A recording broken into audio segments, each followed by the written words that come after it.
जितनी चद्दर उतने पैर, जो रहना वो यहीं रह जाएगा, पैसा सब कुछ नहीं होता। अरे क्या बात कर रहे हो भाई, कौन सी दुनिया में हो? पैसा सब कुछ होता है। कलयुग जमाना है, कलयुग। छोड़ दो वो चीजें सत्युग वाली है। डायलॉग सत्युग के अच्छे थे कि वहां पे ईमानदार लोग बहुत थे, तो बिना पैसे के आपकी हेल्प कर देते। अब नहीं होता। हाँ या ना? आज वो जो लोग बोलते हैं ना कि पैसा सब कुछ नहीं होता, सुनो मेरी बात, मैं सुनाता हूँ रियल स्टोरी, मेरे साथ है, घटना घटी हुई। पैसा सब कुछ नहीं होता। अभी मेरी लड़की कंप्लीट कर ली साहब 12th क्लास, 12th कंप्लीट करी। अभी की बात है, इसी इसी अभी अप्रैल मई की बात है, जून की बात है, लेटेस्ट 2 महीने पहले की बात है। तो बोली पापा मेरी एग्जाम आ गया, रिजल्ट आ गए मेरे, अब मुझे कराना है, मेरे किसी कॉलेज यूनिवर्सिटी के अंदर एडमिशन कराना है। तो मैं बोला बेटा जयपुर में एक से बढ़कर एक यूनिवर्सिटी है, एक से बढ़कर एक कॉलेज है, तेरा दिल करे वहां करा ले एडमिशन, फीस अपन भर ही देंगे। तो मेरी बेटी बोलती थी पापा ने मुझे यहाँ नहीं कराना। तो बोला क्यों? क्योंकि जयपुर में उस लेवल की पढ़ाई नहीं हो रही जिस लेवल की मुझे पढ़ाई चाहिए। अच्छा ये कौन लेवल चाहिए? बोला मुझे बाहर जाना है। पर मुझे ज्ञान भी दिया, वो मुझे मोटिवेट करती कई बार। तो मेरी बेटी है पर मोटिवेट मुझे कर देती कई बार, सिखा देती की चीजें। तो मुझे बात सिखाए, आप बताओ मुझे बोलती, आप मुझे बताओ कि गांव की पढ़ाई अच्छी है या तहसील की अच्छी है? तो बोला कुछ तहसील की अच्छी है, थोड़ा बड़ा शहर है। तो अच्छा बताओ तहसील की अच्छी है या डिस्ट्रिक्ट की अच्छी है? तो बोला डिस्ट्रिक्ट की अच्छी है, डिस्ट्रिक्ट और बड़ा है। अच्छा तो डिस्ट्रिक्ट की अच्छी है या दिल्ली की अच्छी है? मैं बोला दिल्ली की अच्छी है। नहीं तो दिल्ली की अच्छी है लंदन की अच्छी है? मैं बोला लंदन की अच्छी है। बस मैं यही कहना चाह रहा हूँ।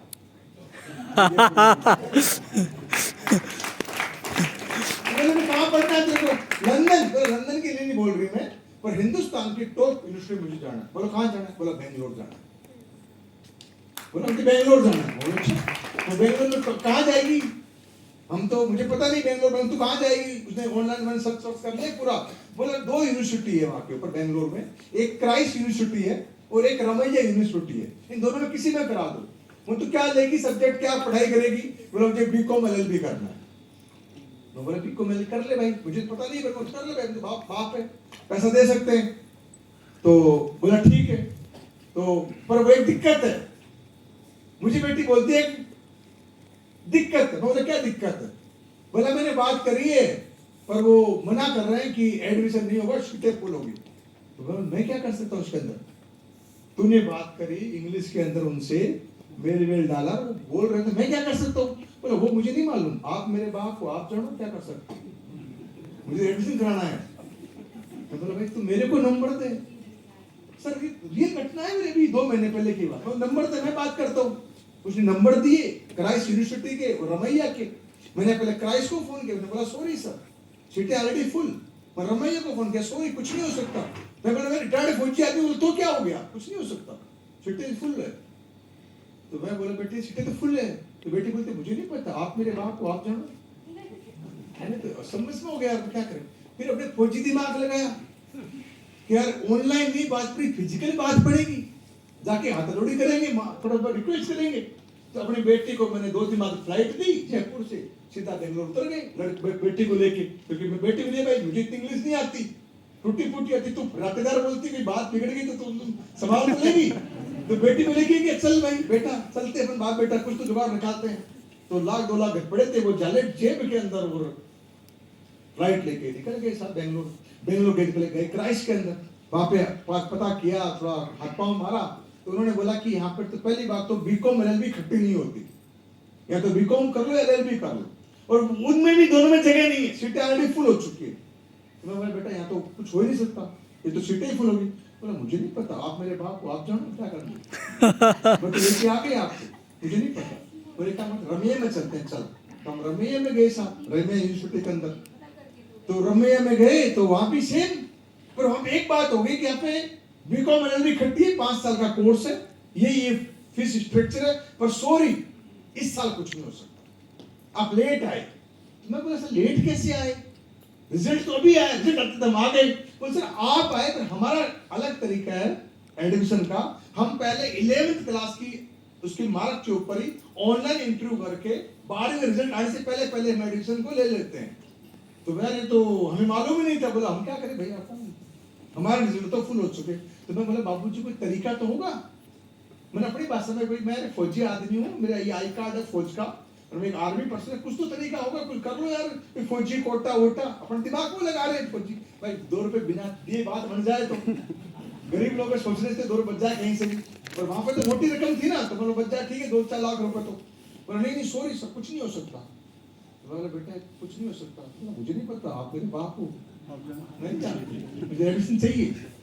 मैं अब अपने फिर दिमाग लगाया फौजी, भाई कोई बात नहीं, सीधा चल जाओ अधिकारी के पास, मेन के पास, कुछ तो बात बनेगी।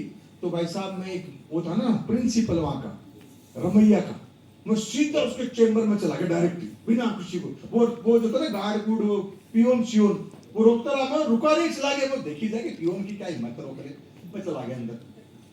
पियोन बोला सर मैं बोला तो रुकने, सर से बुला, डायरेक्ट बात करनी है। मैं बोला सर मैं ऐसे आर्मी पर्सन हूँ, ऐसे रिटायर्ड हो गया, अभी मेरी सर बेटी का बहुत बड़ी जरूरी है, ये है वो है। अपने 4 रिक्वेस्ट करी, आर्मी का कार्ड वार्ड दिखाया, ये क्या वो क्या, भाई क्या पता पिघल जाए प्रिंसिपल, पर प्रिंसिपल कैसे पिघल जाए। बोला सॉरी सर आप लेट आए, मैं कुछ नहीं कर सकता। तो मैं बोला सर कोई तो तरीका होगा। बोला सॉरी कोई तरीका नहीं। तो मैं बेटी को बोला बेटी तो कुछ नहीं हो सकता भाई, लास्ट एक हथियार था प्रिंसिपल, मेन तो वही था, तो उससे अपन मिल लिए, उसने ही मना कर दिया कुछ नहीं। तो मैं बोला मुझे नहीं पता, आप मेरे बाप को आप जानो, मुझे तो आगे मैं जल्दी में जाऊंगी भी नहीं, जल्दी चाहिए ही चाहिए। मैं बोला और प्रिंसिपल ने भाई बाहर निकाल दिया, इतने तो खड़े रह नहीं सकते अपन, क्यों आप यहाँ थोड़ी कि एसओस ले रखे, वहां पे चलेगी हमारी बातें, तो मुश्किल होगी। अब भाई मगर ऐसे बात तो ना हो, वो पियोन भी मेरे पे गरम हो रहा था कि आप सर बिना मेरे के मतलब रोके भी रुके नहीं, आप चले गए। मैं बोला पियोन साहब कोई बात नहीं यार, कोई ज्यादा दिमाग खराब हो रखा था, उसको साड़े में जाके 500 नोट दिया करे पियोन को, तो ना वो 500 निकाल तक दिया, अरे कोई बात नहीं सर, कोई और मैं मेरा मूड खराब चला गया। तो फिर 500 देखो नरम पड़ गया, 500 नोट चुप शांत हो गया। यार आओ सर कोई बात नहीं यार, फौजी आदमी है तो जूस पीते हैं। उसको पियोन को मेरे कैंटीन में लेके गया, उसे दोस्ती करी पियोन से, दोस्ती करके उसे जूस पिलाया। जूस पिला, बोला एक छोटा सा काम कर दो। बोला क्या है। वो प्रिंसिपल साहब के घर का एड्रेस दे दो मेरे को, बोलो मुझे करना आता है, वो मैं करूंगा, सीखा वैसे बोलो मैं कभी छोड़ूंगा नहीं, मुझे क्यों बोला सर वो नहीं दे सकता। अरे प्रिंस, अरे सर आपका नाम छोड़ दूंगा, एक काम करो, एक और 500 रुपए, फिर और दिया 500 रुपए, 1000 रुपए दिए। फिर उसने बोला घर का एड्रेस दिया मुझे, बोला सर वहाँ उस गली के अंदर, उसने लिख के दिया पहुंचो। अब मेरे लैंग्वेज प्रॉब्लम आकी, पर मैं कैसे भी करके उठता बिड़ता कन्नड़ आती नहीं, मैं पहुंच गया। मैं बता रहा पैसे ले भेज दो पाकिस्तान में, भाजा कर रहा हूँ जासूसी में, कोई दिक्कत नहीं, पर भेज दो मुझे, देखो क्या ये बताओ। तो मेरा एक जरूरी था बच्चे का एडमिशन, मैं भाई साहब दवाई बेल शाम को 8-9 बजे पहुंच के, तो उसका कोई घर में कोई नौकर चोकर होगा आया वाया जो भी थी, सफाई वाला जो भी था मुझे नहीं पता, उसने बोला हाँ जी। तो बोला प्रिंसिपल साहब ने बुलाया है, तो उसने बोला हाँ जी बुलाइए, तो बुलाया तो उसी का ही पता है। अब हम जाके सोफे पे आराम से बैठ गए, तो उसने जाके बोला सर आपने किसको बुलाया।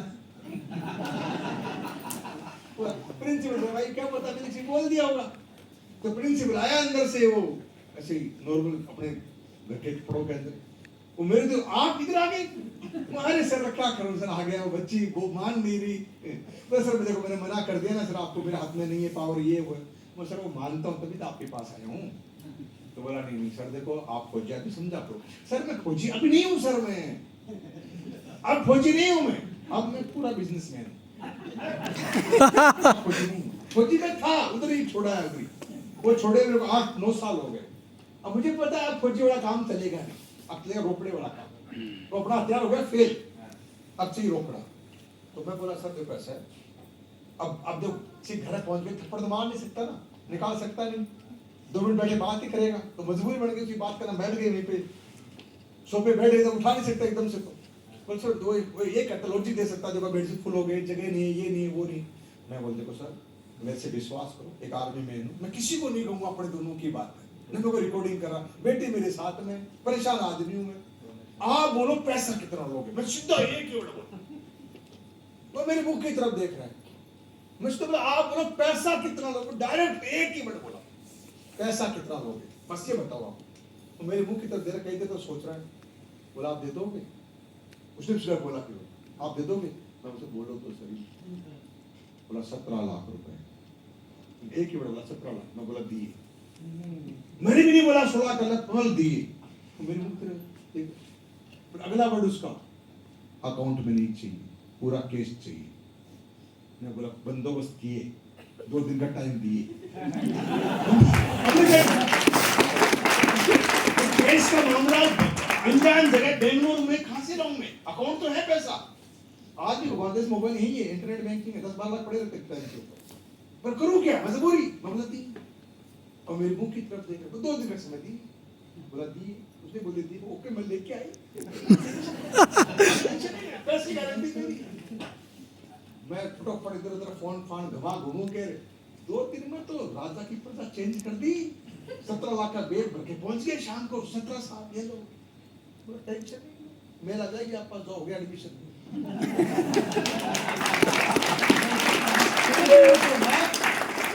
पैसे कुछ नहीं।